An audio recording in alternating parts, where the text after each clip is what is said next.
లేదండి వాళ్ళు కాల్ చేయండి. రైట్, ఒకసారి వర్షిణి గారు, మేము ఆర్టీవీ తరపున ఆర్టీవీని కూడా సంప్రదించారు. మీ అమ్మ ఇట్లా జరిగిపోయిందని చెప్తున్నారు. ఒకసారి మేము కాంటాక్ట్లో తీసుకుంటారండి, మీరు మాట్లాడతారా?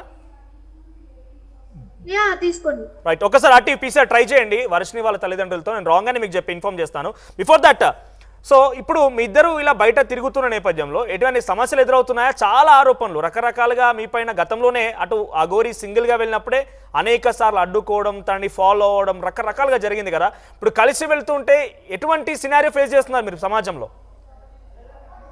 భక్తుల దగ్గర నుంచి అయితే మంచి రియాక్షన్ అయితే వస్తుంది, మంచిగానే. బ్యాడ్ గా అయితే ఏమి.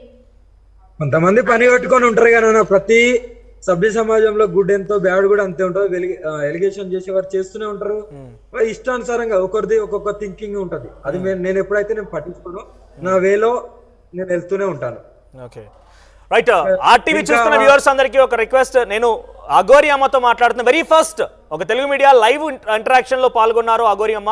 సో మీరు మీ క్వశ్చన్స్ ఏమైనా కనుక ఉంటే మీరు కూడా కామెంట్ చేసే ప్రయత్నం చేయండి. నేను ఆ క్వశ్చన్స్ కూడా అతని నుంచి సమాధానం తీసుకునే ప్రయత్నం చేస్తా. అఘోరి అమ్మ, విత్ యువర్ పర్మిషన్, మేము ఇక్కడ ఒక పోల్ కండక్ట్ చేస్తున్నాము. పబ్లిక్ అఘోరి అమ్మని మాతాజీని నమ్ముతున్నారా అనే విషయాన్ని పబ్లిక్ నుంచి ఒక రెస్పాన్స్ తీసుకునే ప్రయత్నం చేస్తున్నాను. రైట్, ఒకసారి ఆ రెస్పాన్స్ ఇక్కడ మీరు పోల్లో కూడా పార్టిసిపేట్ చేయొచ్చు. అఘోరిని మీరు నమ్ముతున్నారా? అఘోరి మాతని మీరు నమ్ముతున్నారా? మీ అభిప్రాయాన్ని కామెంట్ చేయండి. అట్ ది సేమ్ టైం ఆ పోల్లో పార్టిసిపేట్ చేయండి. సో ఒకసారి అఘోరి అమ్మ, అసలు మీ ప్రయాణం గురించి కూడా మాట్లాడదాం. అంతలోపు మనం వాళ్ళ వర్షిణి తల్లిదండ్రులు కూడా కాంటాక్ట్ తీసుకునే ప్రయత్నం చేస్తున్నాను. సో మీరు పుట్టింది పెరిగింది అంతా మంచిర్యాల. ఎప్పుడు మీరు దీక్ష తీసుకోవాలని ఆలోచన వచ్చింది? ఈ దీక్ష పైన మీకు ఎప్పుడు మక్కువ కలిగింది? నానా, ఇది నేను ఎన్నోసార్లు చెప్పిందనే చెప్పి జనాలకి, నాకు 7 years ఉన్నప్పుడే వెళ్ళిపోయాను. ఓకే, 14 years కేదార్నాథ్లో ఉన్నాను. ఓకే, అంటే మీకు ఆ టైంలో బేసిక్గా పిల్లలందరూ ఇప్పుడు మనం చూసినా కానీ గతంలో జనరేషన్ చూసినా కూడా ఆడుకోవడానికో పాటలకో లేకుంటే చుట్టాలు బంధువులు ఈ రకంగా కొన్ని ప్రేమ ఆప్యాయాలతో ఉంటూ ఉంటారు. మీకు ఈ వైపు ఆకర్షణ కలిగింది? ఒక మాట చెప్తాను. మన కుంభమేళ జరిగింది కదా. అవును. చిన్న పిల్లలు, నాకంటే చిన్న ఏజ్ వాళ్ళు వెళ్ళి దీక్ష తీసుకున్నారా? అంటే ఎవరో ఇన్ఫ్లుయెన్స్ చేసి ఉండాలి నానా. దైవ ఆజ్ఞ ఉన్నప్పుడు ఇన్ఫ్లుయెన్స్ చేసినా చేయకపోయినా మనకు భగవంతుడు తీసుకెళ్లాలి, ఎక్కడ ఏ మార్గంలో తీసుకెళ్లాలి, ఎక్కడ ఎవరికి ఏమి ఇవ్వాలనే తెలుసు కాబట్టి నన్ను ఈ మార్గంలో తీసుకెళ్ళింది. నేను ఇప్పుడు ఉన్న అఘోరి తత్వంలో నా దాంట్లో నేను హ్యాపీగా ఉన్నాను. ఇప్పుడు లోకాన్ని నేను చూస్తున్నాను. పేరెంట్స్ ఆ రోజు అడ్డుకోలేదా? మీ తల్లిదండ్రులు ఆ రోజు అడ్డుకోలేదా? నువ్వు ఈ మార్గం వెళ్ళడం కరెక్ట్ కాదు అని అడ్డుకోలేదా? ఎవరు అడ్డుకోలేదు. నేను చెప్పకుండా వెళ్ళాను, మళ్ళీ వచ్చాను, మళ్ళీ వెళ్ళాను. నేను 3 సార్లు అలా రావడం. ఏ ఇయర్ చెప్పగలుగుతారా? ఏ ఇయర్ లో మీరు పూర్తిగా ఇక్కడ నుంచి వెళ్ళిపోయి అఘోరి అమ్మగా మారిపోయారని చెప్పగలుగుతారా? అది అంత గుర్తులేదు నాకు. ఓకే, అక్కడ 14 సంవత్సరాలు అయితే దీక్షలో ఉన్నారా? 14 సంవత్సరాలు ఉంటుందా దీక్ష? రైట్. ఆ తర్వాత 2024లో అయితే మీరు తెలంగాణ రావడం చూసాం. అప్పటి వరకు కూడా ఇంత పాపులర్ అసలు లేడీ అఘోరి ఎవరు కూడా తెలియదు. బహుశా మీరు వస్తే ఇంటికి వచ్చి వెళ్ళి ఉండొచ్చు. ఒక మాట, సరే నన్ను ఇప్పుడు లేడీ అఘోరి కాదు ఈమె వేషధారణ అంటున్నారు కదా. నేనైతే తెలంగాణ ఆంధ్రే కాదు, తెలంగాణ ఆంధ్రేనా? లేకుంటే నేను శ్రీలంకకి వెళ్ళాను, శాంకిని దేవి ఉంటది అక్కడ. నాకు తెలిసిన గురు పరంపర వాళ్ళు ఉన్నారు. నేను కాశ్మీర్ నుండి కన్యాకుమారి వరకు నేను వెళ్తున్నాను కదా. మరి ప్రతి రాష్ట్రంలో నాకంటే ఒక గుర్తింపు ఉంది కదా. సరే, ఇక్కడ తెలుగు రాష్ట్రాల్లో అయితే మీరు 2024తో పరిచయం అయ్యారు. అది ముత్యాలమ్మ ఆలయం సంబంధించిన విగ్రహం ధ్వంసం తర్వాత మీరు ఎంట్రీ ఇచ్చారు. ఇక్కడ ఈ మధ్య కాలంలో కానీ ఏంటి, ఏ లక్ష్యంతో మీరు తెలంగాణకు వచ్చారు? తెలుసు కదా, బేసిక్ గా ఉజ్జయిన్ లో నా గురించి ఎవరిని అడిగినా చెప్తారు. ఉజ్జయిన్ లో, ఉత్తరాఖండ్ లో అడిగినా చెప్తారు, గుజరాత్ లో అడిగినా చెప్తారు. కొత్త కాదు కదా.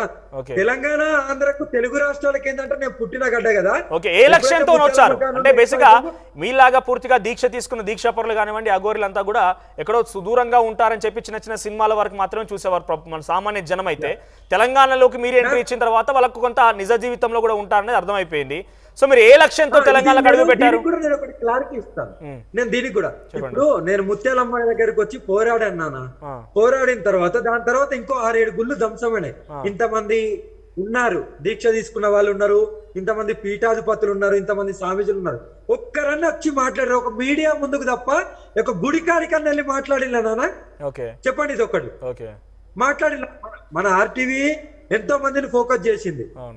ఎవరన్నా మీకు కనిపించారా? ఒక పీఠాధిపతి అని వచ్చి మాట్లాడా?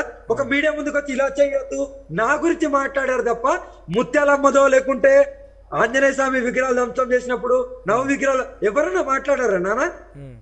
అదే అడుగుతున్నా, మీరు ఏ లక్ష్యం కోసం వచ్చారు? తెలంగాణ అడుగు పెట్టినప్పుడు ఏ లక్ష్యం నిర్ధారించుకొని వచ్చారు? ఏ టార్గెట్ తో వచ్చారు? నేను ఒకటే, నాకున్న శక్తితో, నేను తీసుకున్న దీక్షతో, నేను చేసిన త్యాగంతో 10 మందిని మార్చుకుంటే చాలు, ఎంతో కొంత ధర్మాన్ని కాపాడుకుంటే చాలు అనేది ఉన్నది తప్ప ఏదో కోట్లు కూడా పెట్టుకోవాలి, లక్షలు సంపాదించుకోవాలి, ఇది సంపాదించుకోవాలని ఆశలు లేవు. అలాంటిది ఉంటే నేను కూడా ఎక్కడో పీఠం వేసుకొని కూర్చొని నేను మంచి ఇంకా పెద్ద పెద్ద కార్లలో నా తల్లిదండ్రులకి మంచి మంచి ఇల్లులు కట్టిస్తూ నేను మిద్దెల మీడలు కట్టించుకోవచ్చు. అందరికి ఉన్నట్టు, అందరికి పీఠాధిపతులకు ఉన్నట్టు నేను కూడా ఉండొచ్చు. కానీ నాకు ఆ ఆశలు లేవు. నేను పోరాడేది వేరు. కానీ ఇక్కడ మీరు వచ్చి రాగానే ముత్యాలమ్మ ఆలయం దగ్గర ఆ రకంగా మాట్లాడి నిజంగా మీ పోరాటం అక్కడ జరిగినటువంటి ఆ దుర్మార్గం పైన, ఆ ధ్వంసం పైన, కానీ మీరు రాజకీయ నాయకుల పేర్లు ఎత్తి వాళ్ళంతా తెలుస్తా వీళ్ళంతా తెలుస్తా అని చెప్పి మాట్లాడడం అని ఎలా చూడాలి? నానా రాజకీయాల పేర్లు ఎత్తంటే ఇప్పుడు సభ్య సమాజంలో ఎవరైతే ఇప్పుడు అంత జరిగింది, మరి అక్కడ నిందితులు ఎక్కడికి వెళ్ళారు నాన్న? రాజకీయంది నేను ఇక్కడ మాట్లాడలేదు. ఇక్కడ ఏదైతే సమస్య నడుస్తుందో దాని గురించి మాట్లాడాలి. రాజకీయంది ఇంకెప్పుడన్నా మాట్లాడతా. ఎందుకంటే ఇది మాట్లాడింది రాజకీయం ఎక్కువ ఫోకస్ అయింది. రేవంత్ రెడ్డిని ఉద్దేశించి మాట్లాడుకొచ్చారు. నేనేంటో చూపిస్తానని చెప్పారు. రేవంత్ రెడ్డి ప్లేస్ లో ఎవరున్నా నేను మాట్లాడతాను. ఎందుకంటే ఇప్పుడున్న సీఎం అతనే కాబట్టి నేను దర్గా విషయాలలో గానీ ఇలా గుళ్ళు ధ్వంసమైనప్పుడు చర్యలు తీసుకోవాల్సింది. ఇప్పుడు దర్గా విషయంలో ఎందుకు స్పందించట్లేదు? ఓకే, స్పందిస్తే అయిపోద్ది కదా.